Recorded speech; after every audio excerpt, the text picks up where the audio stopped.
Kota tanpa buku. Pernahkah kau ke toko buku, perpustakaan, atau taman bacaan?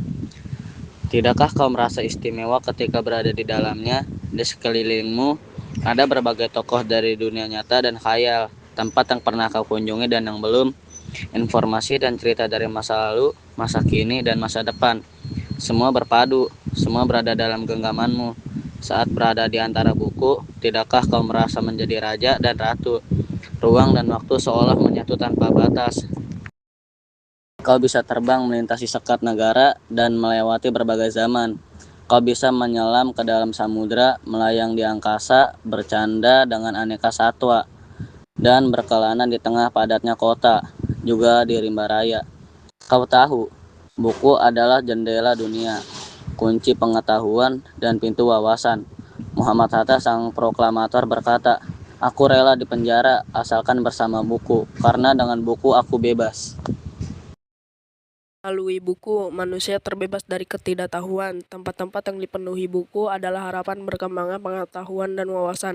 Apa jadinya jika kota tanpa buku? Pantaskah dia disebut kota?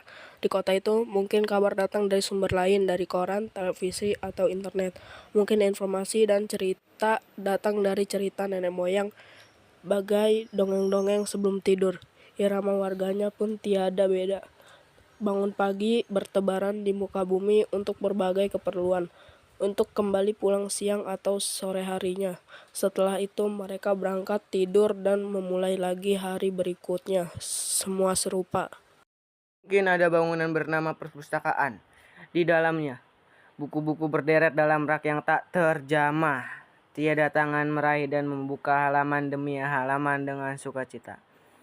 Mungkin juga ada tumpukan buku di sudut-sudut sekolah yang sepi dan berdebu. Jarang dikunjungi, jarang dibaca. Buku-buku di sana teronggok tanpa nyawa. Bagaimana dengan kotamu? Mungkin kau tinggal di tengah kota yang megah, atau di gang sempit, di desa terpencil, di sisi pesisir, atau di kaki gunung. Adakah perpustakaan, taman bacaan, atau toko buku di dekat rumahmu?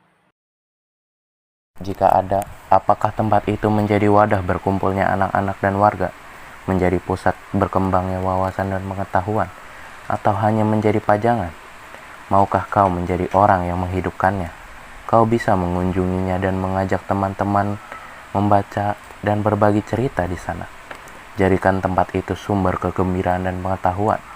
Jika tempat itu belum ada, maukah kau menjadi orang yang memulai menghadirkannya? Kau bisa memulainya dari sebuah sudut di teras rumahmu. Ajak teman-temanmu memulai langkah baru. Jangan biarkan waktu berlalu tanpa buku. Siapapun dirimu, bersahabatlah dengan buku. Dia akan menjadi teman setiamu sepanjang waktu.